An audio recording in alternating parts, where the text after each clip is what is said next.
Are you willing to accept what we have to give you? I'd rather suck donkey dick.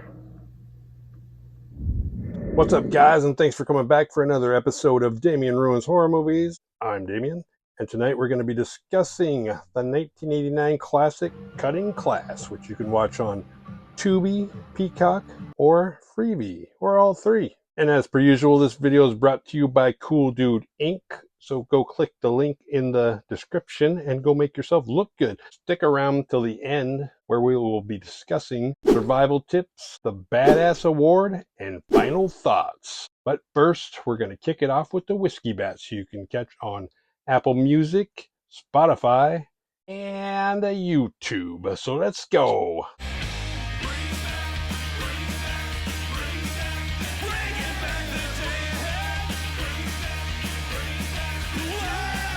In the opening, we meet Paula, who's played by Jill Schoelen, who also played the daughter in The Stepfather, which I reviewed last Father's Day, not this one that just passed, but a year ago.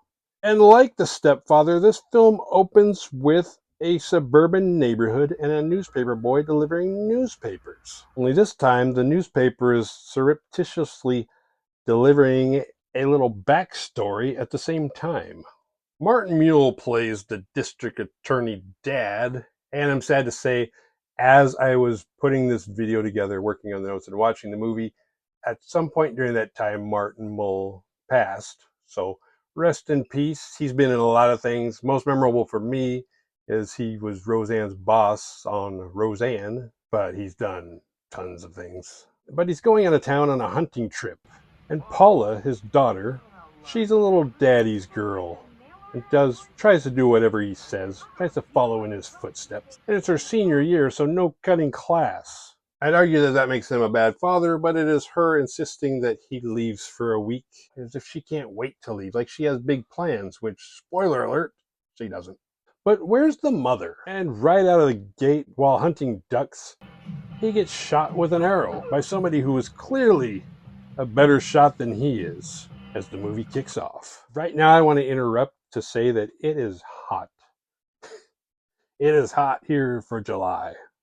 It's like almost 100. So if I look greasy, because I am, there's nothing I can do about it. I could turn a fan on, but then you guys would hear the fan.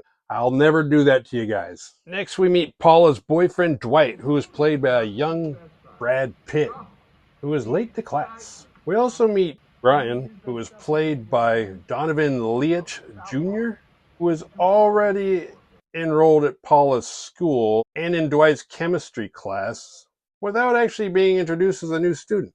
And the newspaper article was released just this morning. It said a boy was released from the institution. It wasn't like breaking news like somebody escaped. So it's not like Slumber Party Massacre or anything. If that just happened today and it's today's news, then it definitely couldn't be Brian, right? Fun fact, Donovan Leitch Jr. is the son of Donovan, the pop singer from the 60s. And he's also the older brother of actress Ione Skye from Say Anything, John Cusack's little love interest. And both Brad Pitt and Jonathan Leitch Jr. appeared on 21 Jump Street at some point. And while Dwight looks like a typical 80s little rich kid, Brian, Jonathan Leitch Jr.'s character, looks like he's fresh off the set of 21 Jump Street. He's dressed like Richard Grieco, for fuck's sake. Cut scene, Paula changes into her PE clothes and bumps into a bundle of arrows on the way to the gym. Looks like one of the same arrows her dad got shot by. And she picks a leaf off one of them. It is the same bundle that her dad got shot by, even though her dad seemed to be hunting in a swamp. And there's nothing like high school gym class to show you how cool you ain't. Even the gym teacher can tell Brian has a crush on Paula. Keep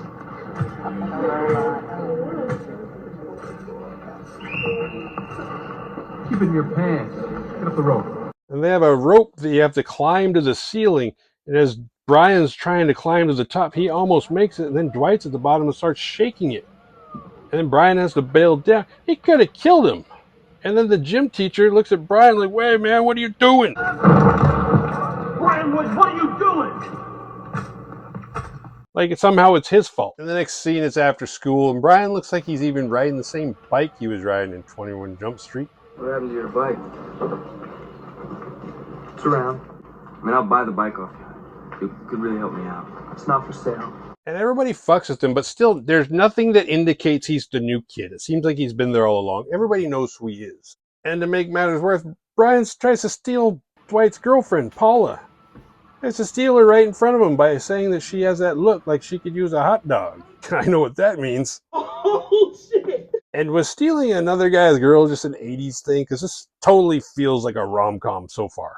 So Dwight gets pissed and he lets Brian know that he knows what's going on, and this ain't cool. Right, old buddy? Let me make one thing clear. Leave Paula and me alone. And he gives us a little backstory, letting us know that these two used to be really good friends. They used to do stuff together, but if Brian's crazy ass thinks he's getting in on a threesome with these two, he's even crazier than we thought. And within the first 12 minutes of this film, it's revealed that Brian is, in fact, for sure, the kid released from the mental institute. So it's weird that the paper released it this morning, although everybody who needs to know already knows. And by the way, nobody thinks he's cured. Paul is the only one giving him sympathy. So at the same time, she's kind of giving him hope because, you know, he's got a crush on her. And there was one thing I learned in high school, which seemed cruel at the time. If a girl didn't like me, she would just reject me, and then I could get over it. Yeah, it hurt, but at least at that point, the only person lying was me to myself.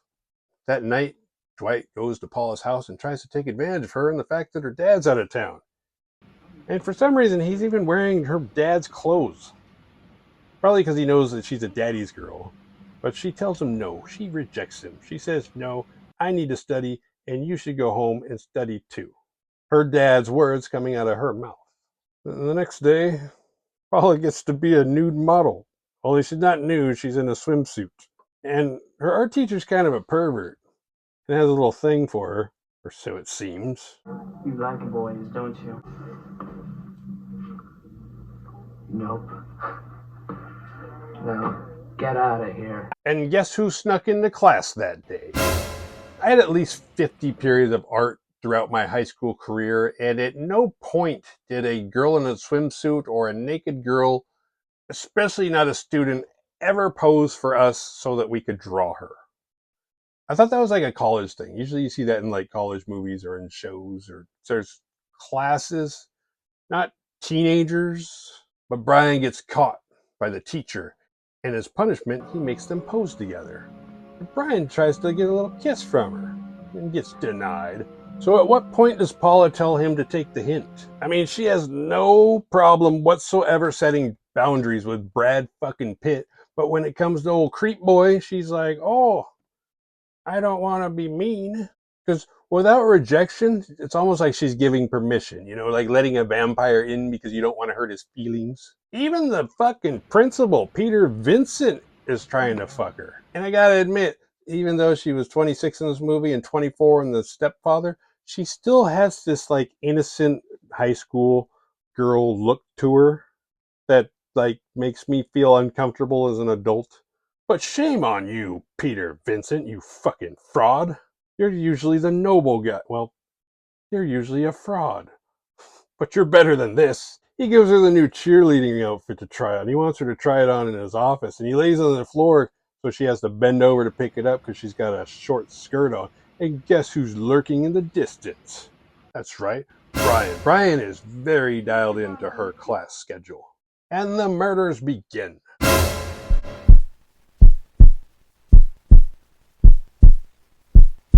Starting with the art teacher. Bend over, bend over, bend over, bend over. After school, Dwight tries to get Paula to have a party at her house, and she tells him to go study. If you want to get into these panties, you've got to have good grades, son. So he storms off. And to his credit, he actually does try to go back to the school to get his math book that he forgot, but the school's locked up and he has an encounter with the creepy janitor. I need to get my math book. The thing with pages. Yeah. The school is closed. As the janitor becomes our second red herring, you know, with Brian being the first. Later that night after dark, there's a knock on her door. She opens it, and Brian Michael Myers her.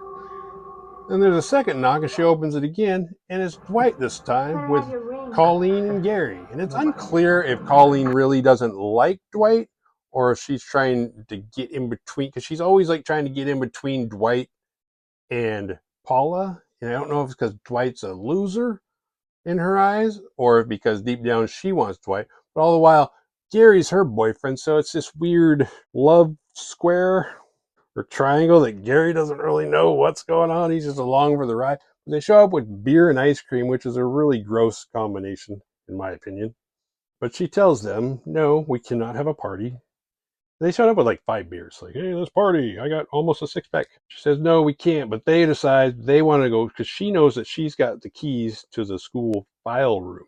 And they want to go. They just want to know if they can get the key so they can go have a look around, check out Brian's file, see what really went on in that institution. And she's like, no. And Dwight's like, well, we can trade my family ring. Actually, he doesn't want to. Colleen and Gary are like, trade her your ring, man. Trade her your family ring. So he does. And they head out. And Dwight, unbeknownst to her, he takes her books. So then she has to go with him because she can't study without her books, right? Classic Dwight. So they break in. And they find Brian's file, and somehow Brian got there before them as he's lurking inconspicuously behind a water cooler, and he's watching and he's listening. Dwight starts reading his file, and he's like, whoa, violent schizophrenic, electroshock treatment every day. And for a moment, it looks like Dwight is actually feeling bad for him, because remember, this was his friend at one time. They were BFFs until something happened. He got shocked every day he was in the hospital. Every single day. How could they do that to him? And the next day during class, they try and swap ring and key back, which I don't know why they didn't just do that when they were leaving the file room. But somehow Brian intercepts. Then they go on a field trip where they're in a swamp and the teacher accidentally steps on Paula's dad's body. And it turns out he's not dead. He's just been laying there. But he's going on a hunting trip by himself for a week. And it turns out he's like down the street. Like, why don't you just go there like on a Friday afternoon, shoot your ducks, realize you suck at it, and go back home? Like, why? I mean, I know you're stuck there now because you got shot and you can't like get back to your car. And where do they park it? She wasn't like, hey, there's my dad's car. Like, unless the murderer stole his car. That night is the big game. And I never really pegged Dwight as a basketball player. I mean, Brad Pitt's a pretty fit guy, but I never really saw him as like an athlete. Shouldn't you be bouncing a ball somewhere? So watching him playing basketball is hilarious. The cheerleaders and band are playing by each other, and Peter Vincent, the principal, makes his less clear for Paula to the point Paula knows it. I don't know. It's kind of weird. Like everybody in this movie wants Paula, and Colleen, she's gonna do her Cheers pantyless, so it's obvious like she's the girl to go for. What are you wasting your time with Paula? She's thinking about the future. You're thinking about right now, and what are you doing? Wrong girl. Don't go for the girl with the dad. And during the game, Dwight gets in a fight on the court and gets ejected from the game. This is really weird because Dwight's like the star player. When I was in high school, the jocks were treated like gold. His ejection also reveals the horrible relationship he has with his father, as the scoutmaster loses interest in him, and his dad seems to never really have had any interest other than basketball in him. And of course, Brian is there. And Colleen and Gary get killed under the bleachers, but nobody can hear their screams over the din of the band. And outside, Dwight's in his car waiting for Paula. And she comes out. And although Brian is ever present, suddenly Dwight has become our third red herring. Even though the janitor mops up the popcorn and the blood and doesn't bother to tell no damn buddy, Dwight takes his car into the school mechanic shop where the students work on cars. Like, see, once again, like my high school didn't have any of this shit. What's going on? You take your car in, get it fixed. They're teaching you how to be a mechanic in high school? What? And guess who's working on Dwight's car? Brian. But at least Dwight is smart enough to be down there with them. Says, I'm not letting you do a thing to my car without me here watching you. So survival tip averted. And while down there, they start bonding and talking about old times. I guess they used to work on cars together. They start to kind of reveal something they did to Brian's dad's car, but they don't go into detail about what it is just yet. But I do love how fucking 80s this movie is, with the old classroom seats, the Pepsi logos, and Brad Pitt's wardrobe looks like the clothes I used to look at in the J.C. Penney catalog the summer before 6th grade. And Dwight and Paula have a little showdown with the janitor. It doesn't escalate too much because Dwight realizes now that his basketball dream's over and that scholarship is pretty much gone. Well, I ain't got no basketball scholarship. So now I gotta get in school by using my brain. He's going to actually have to start studying if he's going to want to get into college or into Paula's panties. Oh, shit. Or maybe just getting up and close and personal with the janitor just kind of scared Dwight straight. Like, I don't want to end up like this guy. I'm the custodian of your fucking destiny. And the vice principal lady gets killed. Death by Xerox. And Paula finds her body. And the manhunt begins. The student council meeting where they finally address that teachers are being killed and some students are missing. As we get our fourth red herring, Peter Vincent. What is it with this movie and Peter Vincent? I mean, isn't it pretty clear who the killer is? And you got to keep making people act weird and throwing new weirdos in, trying to do different motives when it's like, I don't really know what. I guess there is no clear motive other than somebody might be crazy and killing people, and then these other three people have no motive. But they're all being painted as this confusing, uh-oh, was it him? Was it him? Was it him? Whoever wrote this is terrible at misleading. Later at home, half spooked, Paula, who's now kind of starting to dress like Richard Grieco herself, is going through some of her dad's things, and she finds an old tape recorder, and she hears him talking about Brian. And how Brian's a murderer and he wants Brian to be locked up for good. So why did you go? I mean, she did hide the newspaper from him, but why would you go out of town the same day? Newspaper or not, he's got to know what's going on. He's got to have his finger on the pulse. Why would you go hunting the same week this lunatic is getting released from the institution and he's going to be attending the same school as your daughter? But she finds out more and confronts Dwight, letting we, the audience, in on a little more backstory between Dwight and Brian, former BFFs. Brian killed his dad by using an old trick that Dwight taught him back in the day when they were BFFs. Turns out they weren't just cutting class, they were cutting brake lines. And the ever-present Brian is somewhere listening to them the whole time.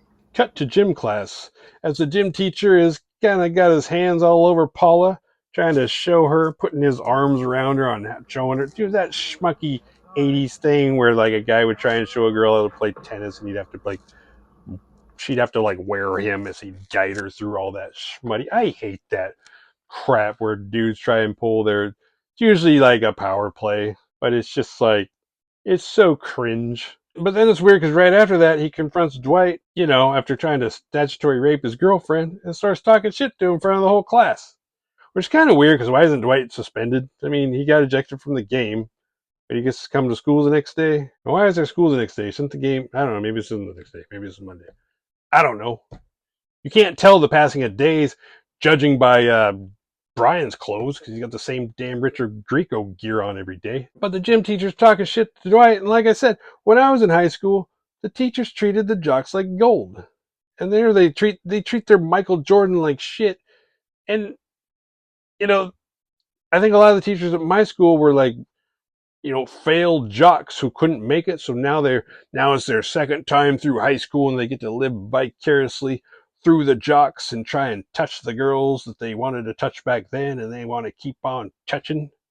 But you'd think the gym teacher of all teachers would be on Dwight's side, but no, he's even worse than the others. That night, Dwight shows up at Paula's again and she asks him if he's been drinking.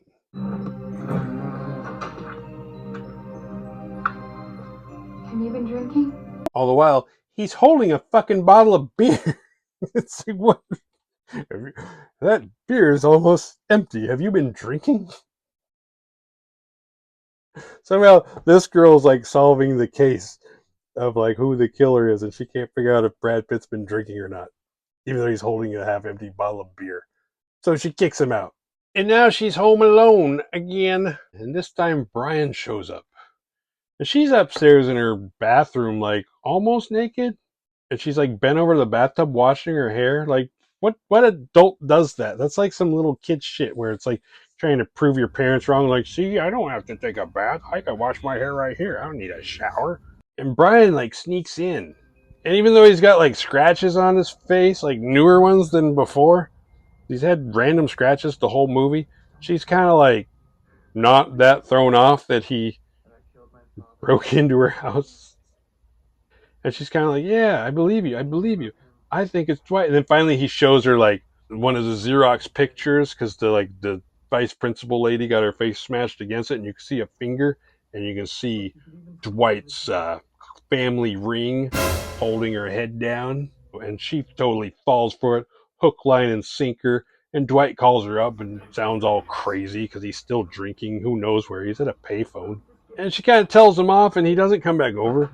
And she goes to sleep with Brian there, and now Brian's wearing her dad's clothes. What's up with people wearing her dad's clothes? It's weird. Does she make them do that? That'd be even weirder. They never show that. They just end up in the dad's clothes. And it's like, well, it's like the only time Brian changes his clothes the whole movie. And then he wears these clothes the rest of the movie. It's weird. And then, I don't know, I'm assuming it's the next day, but Dwight gets into it with his gym teacher. Fuck you. Fuck you. Fuck you! Fuck you too. And Paula and Brian show up together. And then we got Red Herring versus Red Herring as it runs into the janitor again. And while they're like going at it with each other, the PE teacher gets a flagpole shoved up his ass while he's jumping on the trampoline. So Paula gets separated and she finds Colleen and Gary's bodies in the science room closet. And they would have had to be there a couple days, so I don't know how the science teacher didn't find him, because as far as I know, he's still alive. And then Dwight finds her, but she still thinks he's the killer, so she's like, get away from me, and she runs away from him, and she goes in the math room where the math teacher comes in, and she's like, kind of breaks down what's going on, because school's not even in. So I don't know why any of them, I mean, I understand why the faculty might be there, but I don't know why the rest of them are there. And she's like, well, there's a killer, and he's going to kill us, and blah, blah, blah. And then there's two entrances to the math room, and one has a number 1 on it, and one has a number 2 on it, written by the killer, and there's a math problem on the board. So it's a throwback to earlier in the movie, but it's like the answer to the story problem is what door they go out. So automatically at this point, if you still haven't figured out or don't believe that Brian is the killer, every time, there's been 2 other times they've had a story problem like this, and Dwight has no idea what the answer is, and every time Brian steps in, he's like, 8 hours. You know, he blurts out the answer to save Dwight. So I was like, okay, is there still a mystery who the killer is? Then the math teacher gets it wrong and goes out the wrong door and gets an axe to the head, and then we finally get the reveal. Holding the axe, it's Brian. Duh. And he still seems to want Paula, and he blames her dad for him getting locked up. Is why he shot him with the arrow in the beginning in the first place. And I don't know, because he wants to kill her. So I'm not sure what his revenge was to like have sex with the guy's daughter that put him away? Or to kill her? Or both? I mean, because it seems like he genuinely, like, because he's weird. As soon as I saw him in this movie, because I remember the episode of 21 Jump Street where he played a weirdo in that, so it's like, oh, that's your killer. And not like it took long to figure it out anyway. But Dwight comes in and stops it, and now Paula knows without a doubt Dwight is not the killer. and they make a run for it. They go back to the auto mechanic shop room, whatever it's called, and they have a big showdown there after a game of cat and mouse, and Brian sticks Dwight's head in a vice so he's helpless. And long story short, Paula takes Brian out with a claw hammer to the skull. And then Xander shows up. What is this? Survival class? And when the cops finally do show up and get involved, Dwight gets the last word. Told you he was a killer. You didn't believe me. I'd do your job for you. And after all this time, Paula's dad is still alive, walking home. So maybe I was right. Maybe Brian did steal his car because he's walking home. I don't know why it's taking so long because he wasn't that far. And Dwight is giving Paula a ride home. And she's like, you know what? I want to go fast. As shown in the opening of this movie, and the only time he ever does it, Dwight likes to drive fast. So he starts driving fast. And they see up ahead, Paula's dad stumbles in front of him, and they're like, uh-oh. He's like, I got no brakes. He's like, Brian, cut my brake line. It was like a Mentos moment. Brian. But they managed to swerve, and the three of them live happily ever after. The movie was pretty good up until the very end. It got just kind of cheesy. Like the dialogue got pretty bad, and it was just kind of a... But it's fun. I like the time period. I was almost waiting for a two-killer Scream plot twist based on the obviousness of Brian and the sexual frustration of Dwight, especially after they bond under Dwight's car. Or maybe even a Fight Club twist. Dwight and Brian are the same person. Either of those would have been better ending. R.I.P. Martin Mull. He had a great career, despite this movie. The Badass Award goes to Paula. She's kind of the Tom Cruise of this high school. You know, how he's always the best something in every movie. The best lawyer, the best pilot, the best race car driver, the best bartender. Paula is all over that high school. Art model, cheerleader, daddy's girl, always studying and trying to bring out the best in everyone around her. Everyone loves Paula. The perfect final girl, and she killed the killer. What did we learn? Survival tales. Don't go hunting alone. If you know there's a killer and you're home alone, lock your fucking door. Don't leave your daughter home alone while you go on a trip when you know there's a psycho on the loose. And don't kill your dad. Alright, thanks for sticking around to the end of this episode. And if you enjoyed what you saw, hit like and subscribe. And go through the back catalog. There's a lot of old videos of movies I'm sure you probably love. And I will see you guys next time.